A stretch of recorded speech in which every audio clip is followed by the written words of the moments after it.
तर माझी जी युनिव्हर्सिटी आहे तिने मला 9 महिन्यासाठी $71,000 समथिंग अशी फंडिंग दिलेली आहे. ती जाते आपली 70-75 लाखाच्या आसपास एका वर्षासाठी. 26 वर्षांच्या शंकर अरुण भिलची नुकतीच अमेरिकेतल्या प्रतिष्ठित विद्यापीठात PhD साठी निवड झाली आहे. भिल्ल या आदिवासी समाजातला शंकर अमेरिकेत जाऊन एथनिक स्टडीज म्हणजे वांशिक गटांचा अभ्यास करणार आहे. माझी university of California San Diego आणि तिथं मी एथनिक स्टडीमध्ये PhD करणार आहे.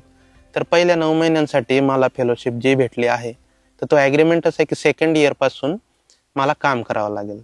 म्हणजे फेलोशिप नाही भेटणार पण ते जे काम करेल मी तर फेलोशिपची जशी आता अमाऊंट आहे तसंच मला ते पैसे भेटत जातील.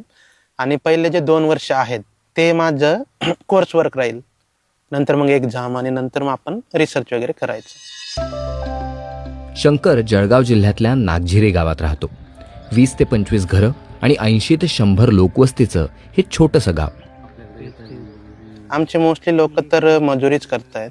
आमच्या भागात जर बघितलं तर एक तर नदीतील ट्रॅक्टर भरायचे कामं किंवा ट्रॅक्टर ड्रायव्हर, नाहीतर मग सालंदारीने कामं करतात किंवा बरेचसे लोक वीटभट्ट्यांवर ऊसतोडीला असे बाहेर जातात. आमच्या गावात बघितले तर मोस्टली फक्त 3-4 मुलं, ज्याच्यात इन्क्लुडिंग माझा भाऊ, 3 ते 4 मुलं फक्त 12वी झालेले दिसतील आणि मीच फक्त एक उच्च शिक्षण घेणारा मुलगा आहे. शंकरचे वडील सालगडी म्हणून काम करायचे. शंकर 11वीत असताना त्यांचं निधन झालं. शंकरची आई आणि भाऊ मजुरी करतात. 12वीपर्यंतचं शिक्षण जळगावमधून घेतल्यानंतर शंकरने पदवीचं शिक्षण पुण्यातनं पूर्ण केलं. त्यानंतर MA साठी त्याची अझीम प्रेमजी युनिव्हर्सिटीमध्ये निवड झाली. शिकताना बहुजन इकॉनॉमिस्ट या ग्रुपविषयी माहिती कळल्यानंतर त्याने PhD साठी तयारी सुरू केली.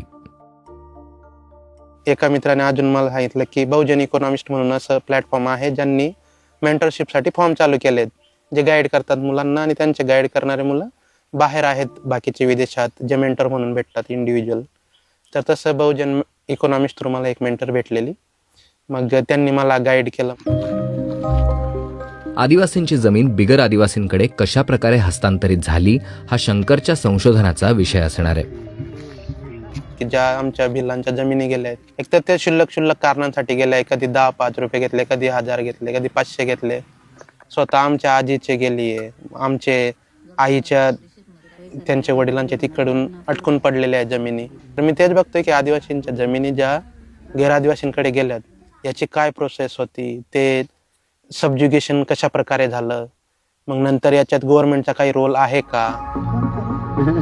इथपर्यंतच्या प्रवासात आपल्या आईचं सर्वात मोठं योगदान असल्याचं शंकर सांगतो.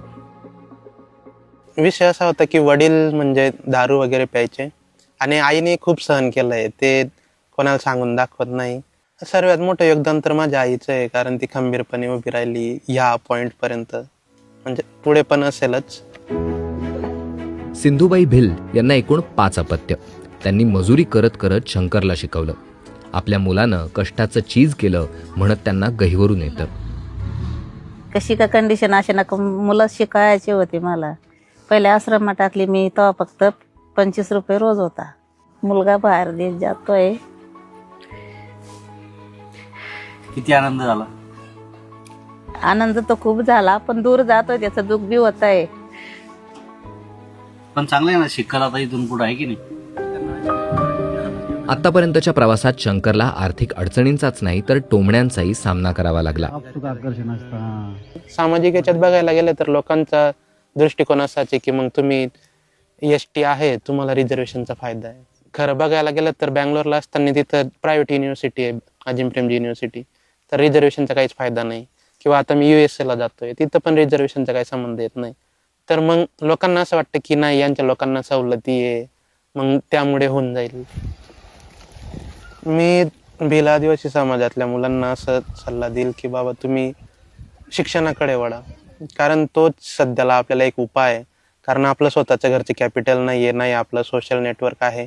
कल्चरल कॅपिटल जरी असलं आपल्या स्वतःच्या कम्युनिटीचं, पण आपल्याला जे बाहेरच्या मार्केटमध्ये टिकायला पाहिजे स्किल सेट ते नाही आहेत, तर आपण स्वतःचे उद्योगधंदे उभे करू शकत नाही. जो काही मार्ग आहे आपल्याकडे तो एज्युकेशन थ्रूच असू शकतो.